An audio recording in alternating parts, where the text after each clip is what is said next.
Hari ini kita belajar matematika kelas 7 yaitu segi 4.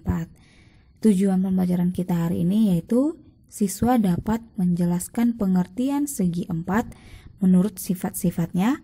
Yang kedua, siswa dapat menjelaskan sifat-sifat segi 4 ditinjau dari panjang sisi, panjang diagonal, dan besar sudut, serta menggunakan sifat-sifat tersebut dalam pemecahan soal. Yang ketiga, siswa dapat menurunkan dan menggunakan rumus keliling dan luas segi 4. Nah, sebelumnya ada yang sudah tahu segi 4 itu apa? Iya, segi 4 adalah suatu bangun datar yang dibatasi oleh 4 sisi ya. Contohnya seperti persegi panjang, persegi, jajar genjang, belah ketupat, layang-layang, dan trapesium. Tapi untuk video saat ini kita bahas persegi panjang dulu ya. Oke, persegi panjang. Perhatikan gambar berikut. Sebelum kita bahas pengertian persegi panjang, kita belajar sifat-sifatnya dulu ya. Nah, ini merupakan contoh gambar dari persegi panjang ya, atau bisa kita gambarkan kerangkanya seperti ini ya. Kita lihat bahwa persegi panjang ini memiliki 4 buah sisi ya, di mana sisi yang saling berhadapan memiliki ukuran panjang yang sama ya, seperti sisi AD dengan sisi BC ya, sisi AB dengan sisi CD ya, memiliki ukuran yang sama panjang, saling berhadapan dan sejajar. Yang kedua, sifatnya memiliki 2 buah diagonal yang sama panjang. Nah, diagonal itu adalah garis yang ditarik yang menghubungkan 2 buah titik sudut saling berhadapan ya, seperti titik sudut A dengan C saling berhadapan. Nah, garis inilah dikatakan diagonal. Diagonalnya ada 2 dan berpotongan pada satu titik. Dan panjang diagonal ini itu memiliki panjang yang sama. Oke. Dan yang ketiga, sifatnya memiliki 4 buah titik sudut ya. Titik sudutnya adalah ABCD, dan di mana titik sudut ini saling tegak lurus sehingga membentuk sudut siku-siku. Berarti besar tiap titik sudutnya itu adalah 90 derajat.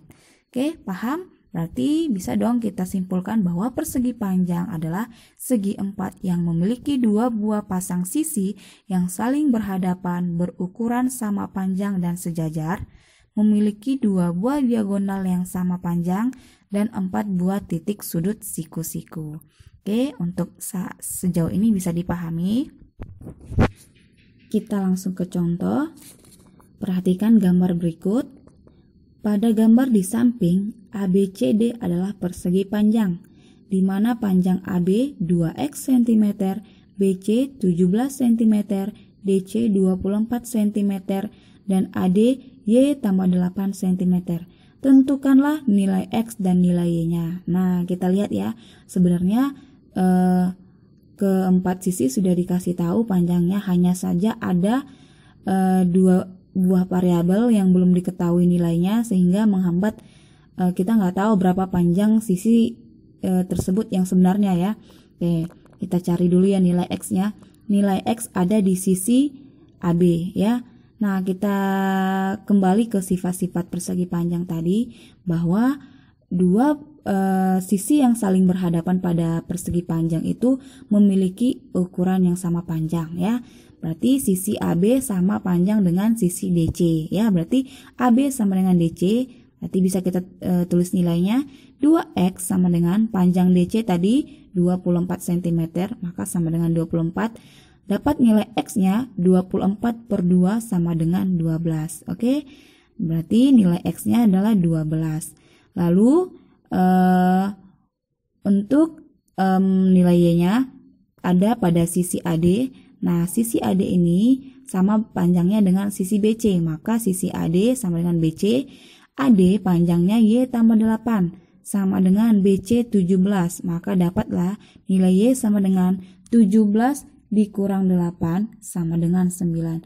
Jadi nilai Y-nya 9. Jadi kalau kita lihat panjang AB itu berapa? Berarti 2 dikali X, 2 dikali X-nya tadi 12, 24. Sama ya seperti DC. Lalu dengan Y ya, Y Y tambah 8 sisi AD. Y-nya tadi 9. 9 tambah 8, 17. Sama ya dengan sisi BC. Oke, lanjut kita ke contoh yang kedua. Pada persegi panjang PQRS, besar sudut SQR yaitu 59 derajat dan panjang diagonal PR 6,8 cm. Tentukanlah besar sudut PQS dan panjang QO. Oke, sekarang kita sudah bermain ke sudut ya. Oke, perhatikan sudut yang diketahui SQR 59 derajat ya. Kalau kita lihat PQR ini kan berarti PQR sudutnya di Q. Nah, itu siku-siku 90 derajat, tapi dibagi 2. Nah, diagonal ini membagi 2, 59 derajat. Nah, berarti sudut PQS itu terbentuk dari sudut PQR ya. PQR dikurang sudut SQR ya. Berarti dapat sudut PQS-nya ialah 90 derajat dikurang 59 derajat yaitu 31 derajat. Oke. Nah, sekarang panjang QO. Nah, QO kita lihat QO ini merupakan setengah diagonal dari si SQ ya. SQ kan diagonal. Nah, yang diketahui panjang diagonal hanya PR yaitu 6,8. Nah, tadi kembali kita ke sifat persegi panjang bahwa kedua diagonal ini memiliki ukuran yang sama panjang. Berarti kalau PR-nya 6,8 berarti SQ-nya juga 6,8 cm. Berarti panjang QO adalah setengah dari PR yaitu setengah dari 6,8 3,4 cm. Bisa dipahami ya? Lanjut kita ke contoh nomor 3. Pada persegi panjang KLMN, besar sudut KLQ sama dengan 55 derajat dan sudut LMQ 26 derajat. Tentukanlah nilai A dan C dan nilai X dan Y. Oke, kita cari nilai A dan C dulu ya. Nah, kita lihat, perhatikan gambar berikut. Bila perlu, gambarnya kamu gambarkan kembali ke buku kamu supaya lebih gampang ya. Oke. Sudut A mana nih? Oke, sudut A. Kalau kita lihat A dengan 55 derajat apa hubungannya? Ya, mereka siku-siku, berarti 90 derajat. Maka dapat nilai A-nya 90 dikurang 55, A sama dengan 35. Oke. Nah, sekarang kita lihat hubungan A dengan C. Kalau kita lihat, kita belajar kembali, ingat kembali materi lalu tentang sudut dan garis ya. Sudut A dan sudut C ini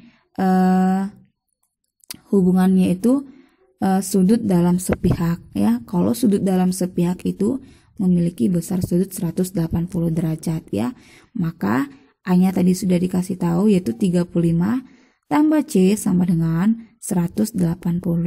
Nah, dapatlah C-nya 180 dikurang 35 yaitu 145. Jadi nilai A-nya 35, nilai C-nya 145.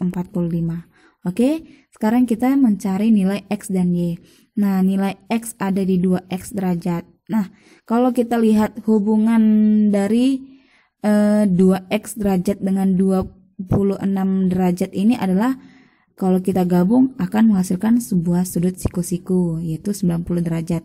Maka 2X derajat tambah 26 derajat sama dengan 90 derajat ya. Oke, kita cari nilai X-nya. 2X sama dengan 90 dikurang 26. Oke, 2X sama dengan 64. X dapat 64 dibagi 2 yaitu 32. Oke. Nah, sekarang kita lihat hubungan 2X derajat dengan sudut Y derajat. Kalau kita ingat lagi hubungan garis dan sudut pelajaran lalu, ini adalah sudut dalam berseberangan ya. Kalau sudut dalam berseberangan itu memiliki besar sudut yang sama ya. Berarti Y sama dengan 2 dikali X-nya tadi 32 ya. Berarti 2 dikali 32. Y sama dengan 64. Jadi dapat nilai X-nya 32 dan Y-nya 64. Oke, sekian penjelasan dari Miss. Untuk latihannya silakan lihat bagian berikut. Terima kasih.